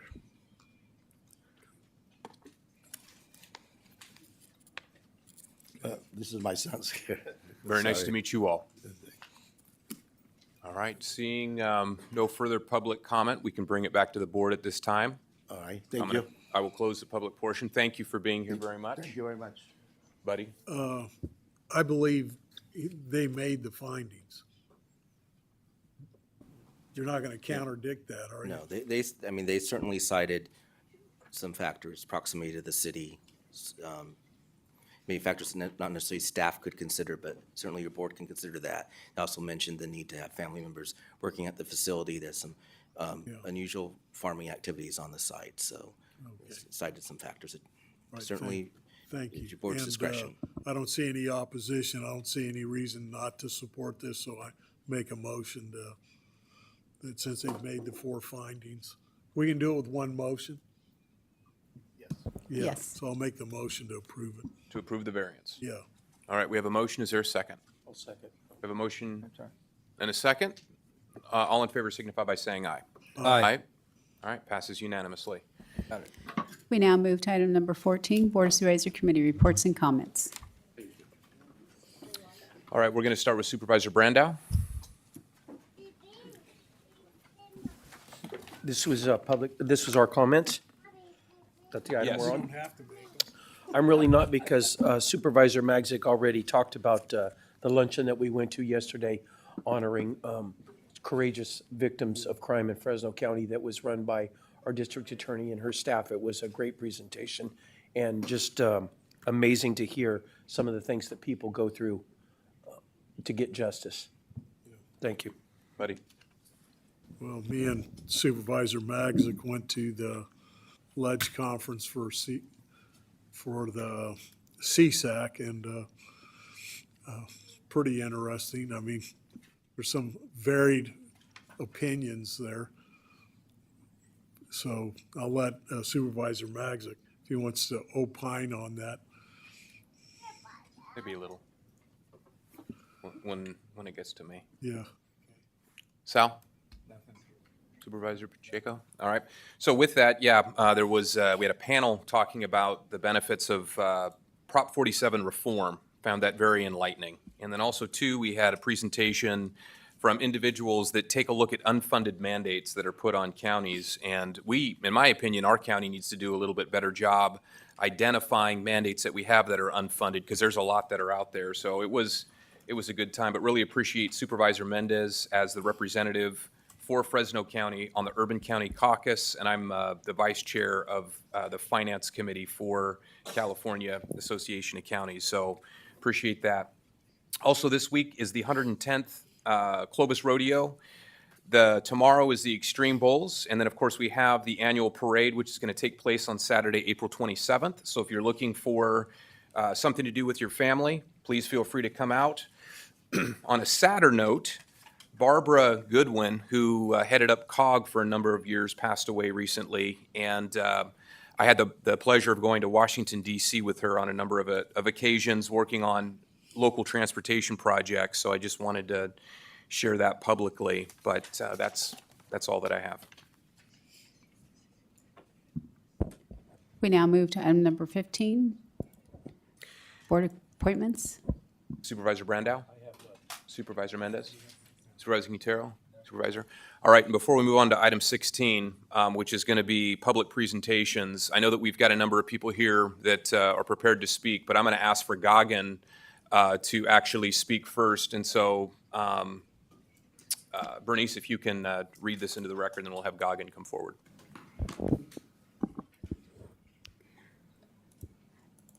Item 16, public presentation. This portion of the meeting is reserved for persons desiring to address the board on any matter not on this agenda. Floor is yours. Hi, good morning, everybody. This is my first time to any such meeting here. Let me quickly tell you why I'm here. I stay across the Milton Lake, and my family was impacted during a recent accident where my wife lost her father and brother-in-law in May of last year. That was the first time we as a family had to feel the grief that we have been facing since. And my wife was 7 months pregnant. We were about to plan her baby shower, for which her family was coming to us from Fresno. We delayed the baby shower because her brother, who was doing medicine, had to give his last exam to get his degree. We waited for it. He gave the exam in the morning. He was traveling to us with the whole family, and they met with an accident. My mother-in-law is still recovering. She had severe injuries. Long story short, this is something which, why I'm coming here is because the road that leads up to our house is the only road we have to go to Fresno. And the number of accidents that we see on that road are just too many to just ignore it. I have 2 kids now, and I was really hoping that I had the opportunity to have this conversation when CHP captain was really presenting, to kind of get an understanding of what are the numbers of the number of accidents that are happening on that road. But I've kind of pulled up some SWERES data. I've tried to get as much information. I've written emails. I've tried to get as much information as is possible to try and understand that is it normal? Is it the number of accidents happening on that road? Is it at par with any other road? It's a 5.7-mile stretch. And on average, we have 6 to 7 severe injuries in that area per month. And within a year, last year, 23, we had 7 fatal accidents. I don't know how that stacks up against any other road of 5 miles. And, not that we have any other option to go from any other road. Every time I'm traveling on that road, or my wife is traveling on that road, we make a point that we talk to each other, because we don't know we'll get to home every time or not. And that's scary. And Goggin, one of the things that my office can do with you, because I represent that area, if you would like an opportunity to sit down with a lieutenant or even the captain in my office, we can make some arrangements. I've heard from other representatives that live in the Millerton, Newtown area. Some have been frustrated because we have done additional law enforcement checkpoints there, and a number of people who live in the Millerton, Newtown area got tickets because of speeding. And I think there was some data that one of my staff members, David, sent to you that was specific to that roadway from going back 5 years. So there was that was presented. But I'm happy to arrange a meeting with either a lieutenant or Captain Matalone about that stretch of road. Some of the data that we heard today is 87 fatalities in the county area, county-wide.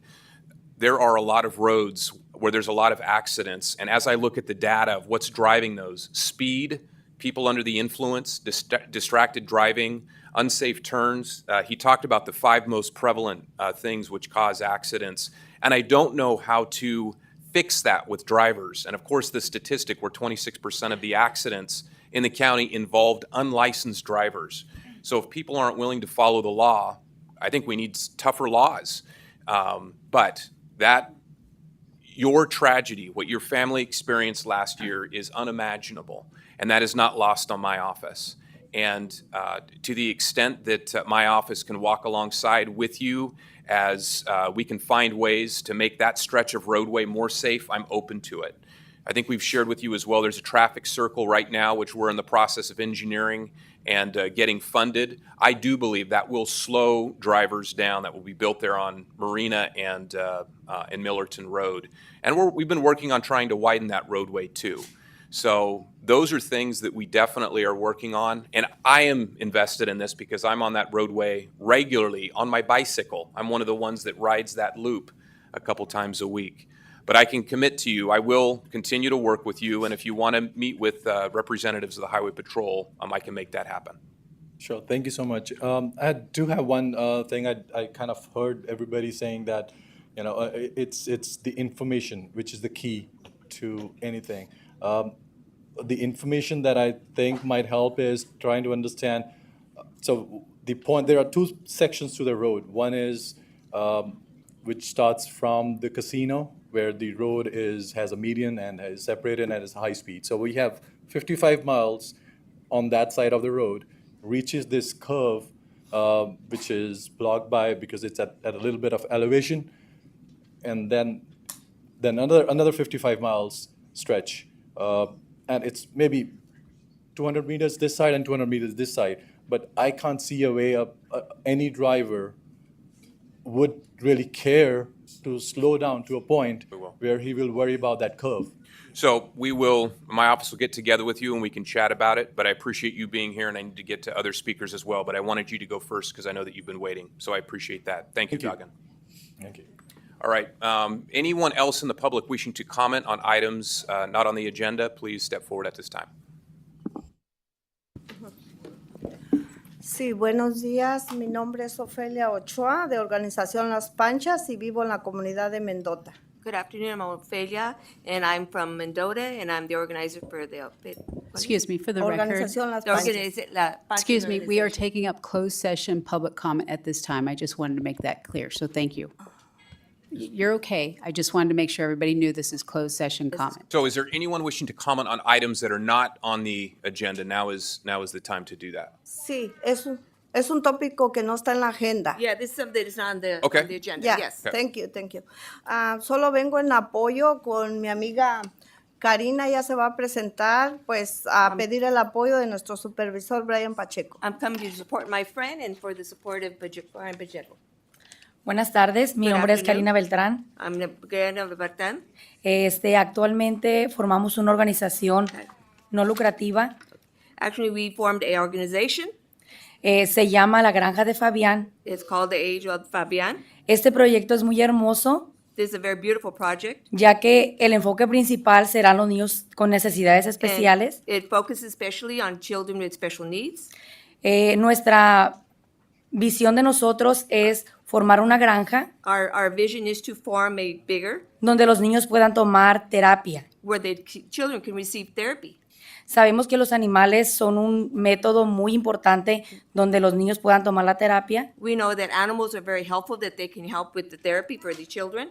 Me gustaría que tomaran la equinoterapia niños con autismo, con síndrome de Down, con muchas necesidades especiales. I would like for them to get some therapy, the children with autism, Down syndrome, they have special needs. La comunidad de Mendota es una comunidad rural, por eso me dirijo a usted, señor Brian Pacheco, que sabemos que es nuestro supervisor, a ver de qué manera nos puede apoyar. We know that Mendota is a rural county, and we're here to support, and Brian Pacheco, for you to help us and support us on this. Actualmente ya está todo formado, ya estamos aprobados por el IRS, por el Estado, por el federal. Actually, right now, everything has been approved. We are approved with the IRS. We're in place. Actualmente ahorita la necesidad más grande que tiene la granja de Fabián es buscar un terreno para poder ahí formar la granja. Right now, our goal is to find a piece of property there in Mendota to form this and to build our organization. Y no solamente queremos que sea una granja, sino que también llegue a ser una clínica donde nuestros niños puedan tomar terapias. And we would also like it to become a clinic at one day, where they can get therapy, the children. Muchas gracias. Thank you. Gracias.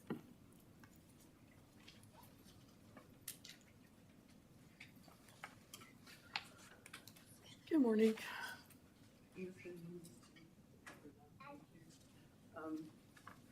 How was everyone this morning? I'm here to talk about IHSF services. I'm hoping that we can expand the scope of what's talked about to the public, because I don't hear a lot in the few times I've been out listening to speaking during the candidate sessions. No one's really talking about the full scope. So I'll just start reading this and hopefully I can get it through. I understand your responsibility to budget county funds wisely, and equally important to inform your constituents about the value and details of programs being funded. I'm a constituent of District 5, so I listen carefully to what you have to say, Mr. Magsig. We pay attention to what all of you have to say. I'd like to bring attention to the February 1st GV Wire candidate interview during the recent campaign for District 5. When speaking on IHSS, you used the words great, tremendous, and amazing when referring to the people and work of IHSS providers. Flattering, yes, but it does not describe our work. When attempting to describe our work, you referred to sandwich making, cleaning homes, and helping people bathe. Yes, those are part of it, but that is not an accurate representation of IHSS services.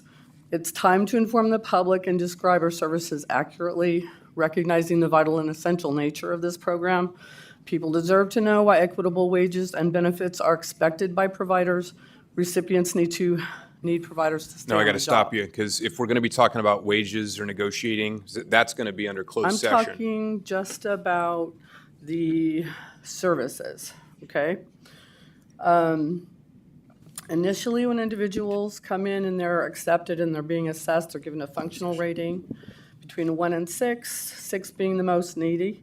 We do personal care, which is helping others with what we take for granted every day. From standing up and walking to use the toilet, showering and brushing our teeth, getting breakfast, getting dressed to go out, to shopping, laundry, housekeeping, and managing medications or getting to a doctor's appointment. Those are the regular everyday things. Then to those that don't get talked about much, the more complex paramedical and protective supervision services. The paramedical encompasses administering medication, giving injections, blood urine testing, wound care, catheter care, treatments requiring sterile procedures, including caring for an open pressure sore, tube feeding, suctioning, and a couple other. Then there's protective supervision for non-self-directed individuals. They need a lot more supervision. They have behaviors that are very difficult. 36.2% of recipients are severely impaired. 19% receive medical services. What we're going to do is, I don't see anyone else in the public wishing to comment on items that are not on the agenda, and I know that there are representatives here from SEIU that want to talk about items in closed session. So what I'm going to do is I'm going to close the portion of the meeting as it relates to public comments, and we're going to now hear comments on things which are in closed session, which many of you are here for. So please, next speaker, because, yes. Thank you. I'll make it short and sweet. My name is Mark Blodgett. I am a IS I'm a healthcare provider. I have 3 clients, and I wish you would guys not take away our healthcare insurance, because it's very important for me and probably for our providers. I need it, they need it, and plus we'd like to get it the $20 an hour. I do take care of my mom.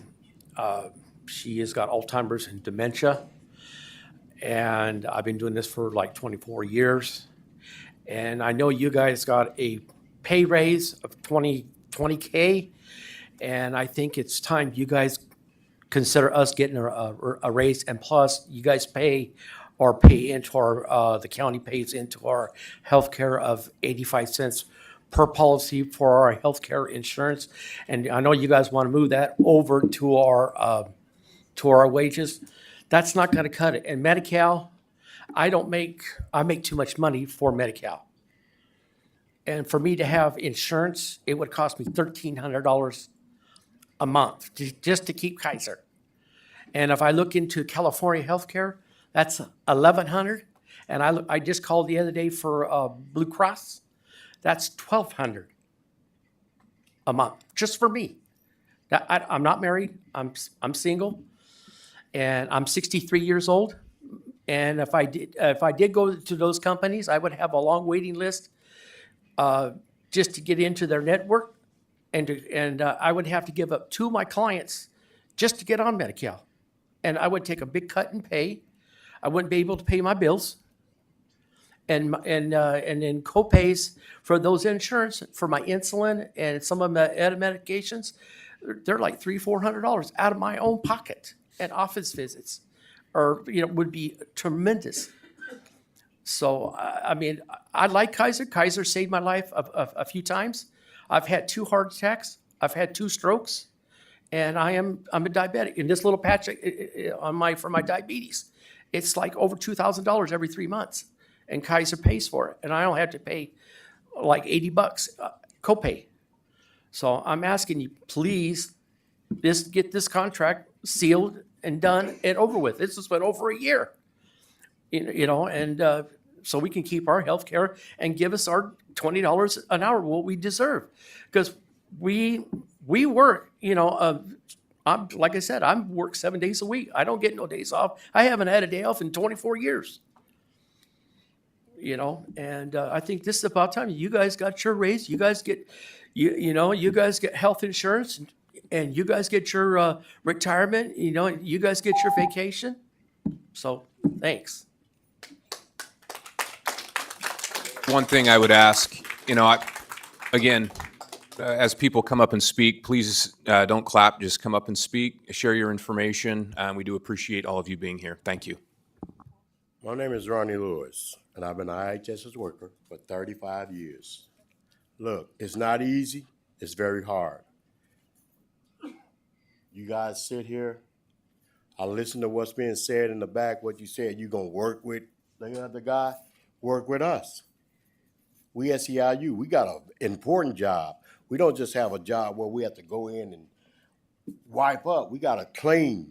We got to clean bottoms, give them baths, take them in and out of the tub. Come on, man. What's really going on? McDonald's making $20 an hour. Taco Bell. But look at us. We at 16. Where's the funding for McDonald's to get 20? What about the funding for us? We need it too. Work with us. SEIU 2015. That's all we asking. It's for a straight little raise. But if you take away the medical, like you said, a lot of us are done. I make too much money to go to welfare and get a card. You take away my medical, I ain't got nothing. If I pay for it myself, I'm gonna be broke. We got rent, I got food, I live by myself, but hey, I need money to do other things with. But this is the time, man, for you guys to appreciate what we do. We appreciate what you do. But are you helping us? You're here to help the people. You got elected by the people. So what's the problem? You see all these people behind me? We all want the same thing. Just a pay raise, $20 an hour. Thank you.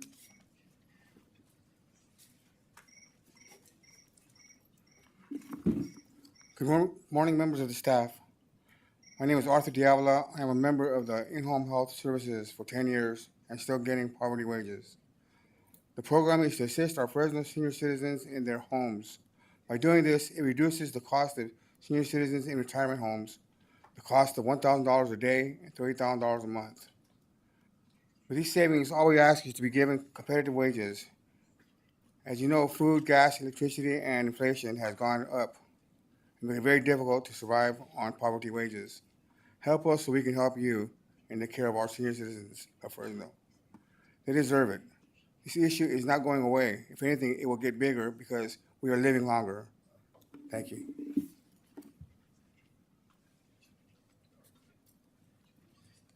Good afternoon. My name is Olga Valle. It's nice to see you again. I'd rather not, but I wish this was already done.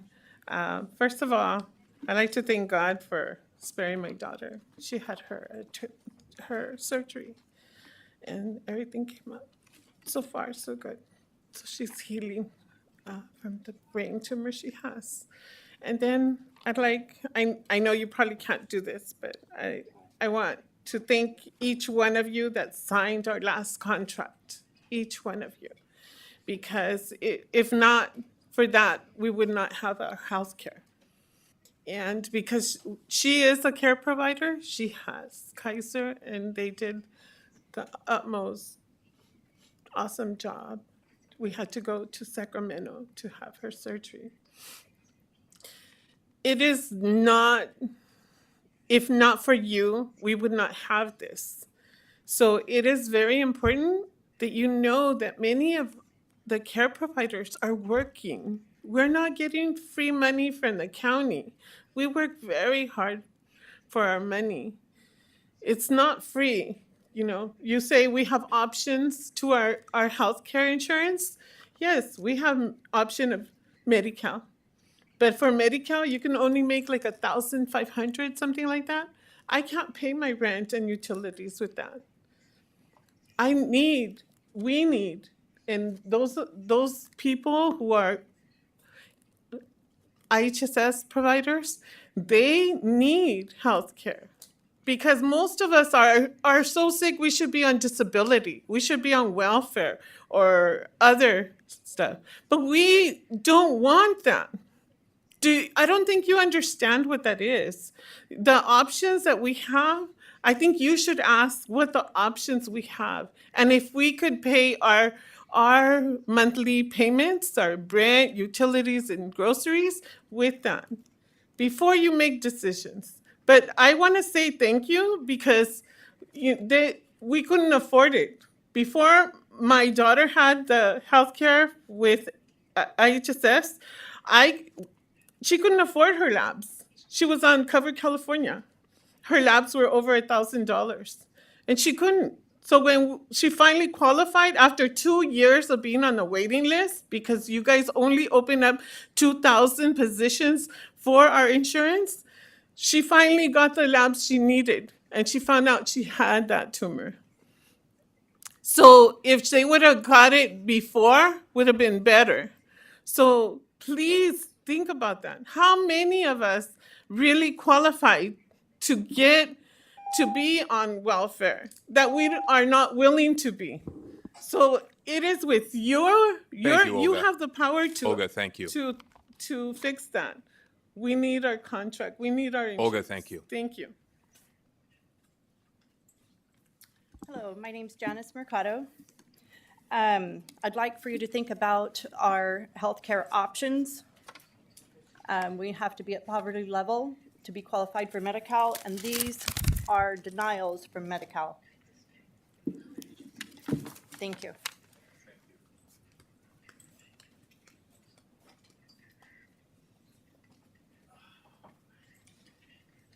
Good morning, Board of Supervisors. Thank you very much for this session in which we can present the needs of the IHSS community here in the county. I used to be able to say things here when I was working for the Diocese of Fresno, but I retired. So I'm here actually as a parent of an adult child with obviously needing the benefits which come to her through IHSS.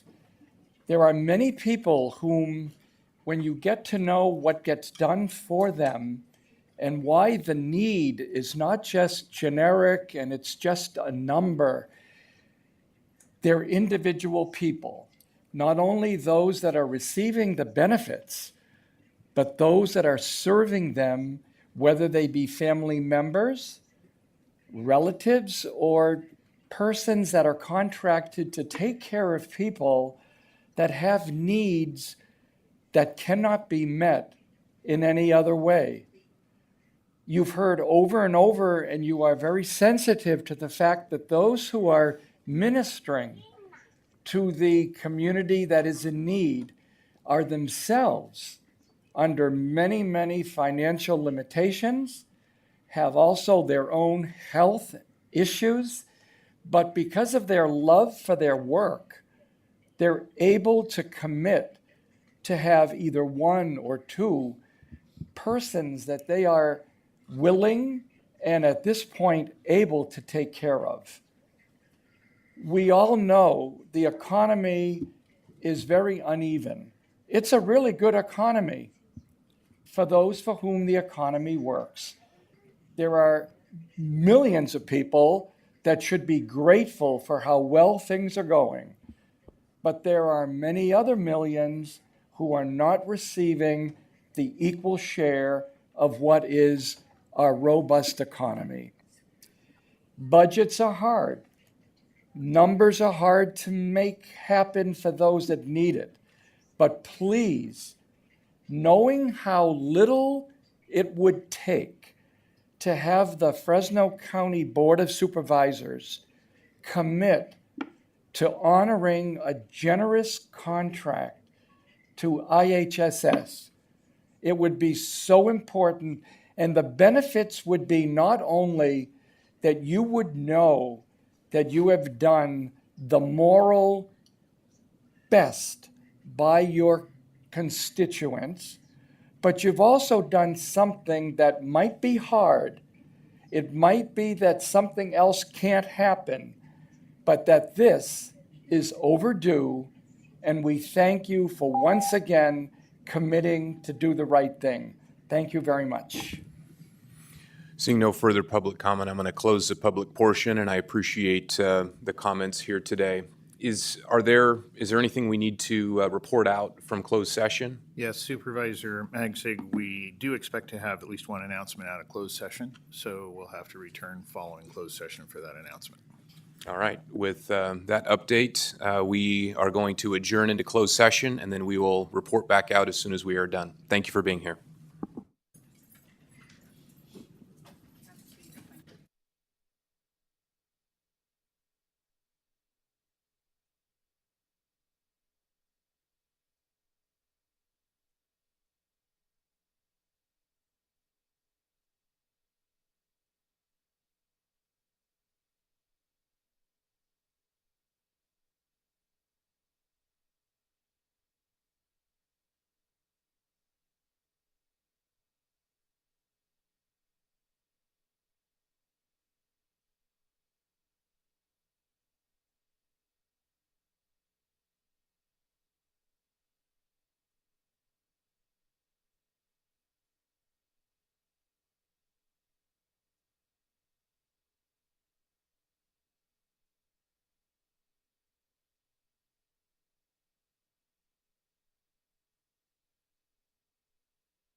All right, we are back in open session from closed. I'm going to turn it over to County Council. Anything we have to report out on? Yes, Mr. Chairman, under agenda item number 15, initiation of litigation. In the case Vincent Andrade versus County of Fresno, the board by unanimous vote 5-0 authorized the filing of a cross complaint by the county against Mayhill Land LLC for equitable indemnity and contribution in this auto accident tree maintenance case. All right. With that, we can move for adjournment. Is there a motion? Motion to adjourn. We have a motion. Is there a second? Motion is second. All in favor signify by saying aye. Aye. We are adjourned.